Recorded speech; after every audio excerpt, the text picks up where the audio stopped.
Lu tahu nggak, kalau mobil modern yang sekarang jadi bagian hidup manusia, hampir aja nggak pernah ada. Semua berawal dari seorang anak kecil di Jerman yang hidupnya penuh kehilangan, kemiskinan, dan mimpi yang dianggap gila. Namanya Karl Friedrich Benz. Karl lahir tahun 1844 di Mühlberg, Jerman.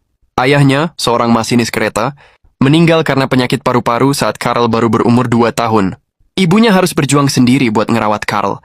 Hidup miskin, penuh keterbatasan, tapi ibunya yakin anak ini harus sekolah. Anak ini harus jadi orang besar. Karl kecil ternyata emang beda. Dia jatuh cinta sama mesin sejak umur 6 tahun. Sementara anak lain main bola, dia lebih suka bongkar pasang peralatan bengkel. Di umur 15 tahun, dia udah lulus sekolah teknik. Di umur 19, dia jadi insinyur termuda di Jerman. Di akhir 1800-an, dunia cuma kenal kereta kuda. Mesin pembakaran internal baru sebatas ide aneh.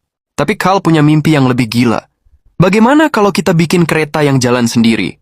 Tanpa kuda, tanpa rel. Dia mulai bereksperimen. Mesin kecil, rangka roda 3, sistem kemudi, semuanya dia rancang sendiri. Tahun 1885 lahirlah Benz Patent Motorwagen, kendaraan roda 3 bertenaga bensin. Mobil pertama di dunia. Tapi orang-orang menertawakan idenya. Mesin bising, bau bensin, mahal, dan nggak ada jalan yang cocok. Investor kabur. Media nyinyir. Bahkan pemerintah ragu kasih izin. Karl frustrasi.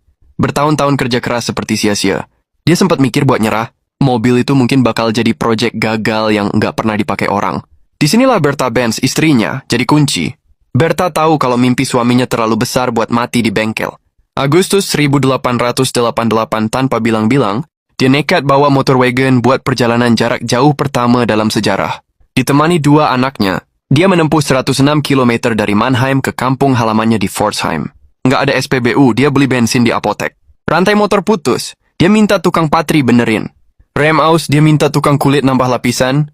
Sepanjang jalan orang-orang desa keluar rumah, melongo lihat kereta setan yang bisa jalan sendiri tanpa kuda. Setelah 12 jam, Bertha sampai. Keesokan harinya, berita perjalanan itu nyebar ke seluruh Jerman. Investor balik. Media heboh. Orang-orang mulai percaya. Mobil ini bukan mimpi. Ini masa depan. Setelah perjalanan Bertha, pesanan mulai datang. Karl Benz yang dulu dicemooh jadi pionir. Perusahaannya akhirnya gabung dengan milik Gottlieb Daimler, melahirkan Mercedes-Benz. Karl hidup cukup lama buat lihat mobil ciptaannya. Jadi bagian yang penting dunia dan melihat jutaan orang merasakan kebebasan yang dulu cuman ada di kepalanya. Karl Benz mungkin si jenius di balik mesin. Tapi kalau bukan karena keberanian seorang perempuan yang nggak rela mimpi mereka mati, mungkin dunia nggak bakal kenal yang namanya mobil. Sampai sekarang, jalur perjalanan Bertha Benz dijadikan rute bersejarah di Jerman. Sebuah penghormatan buat perempuan yang dengan satu perjalanan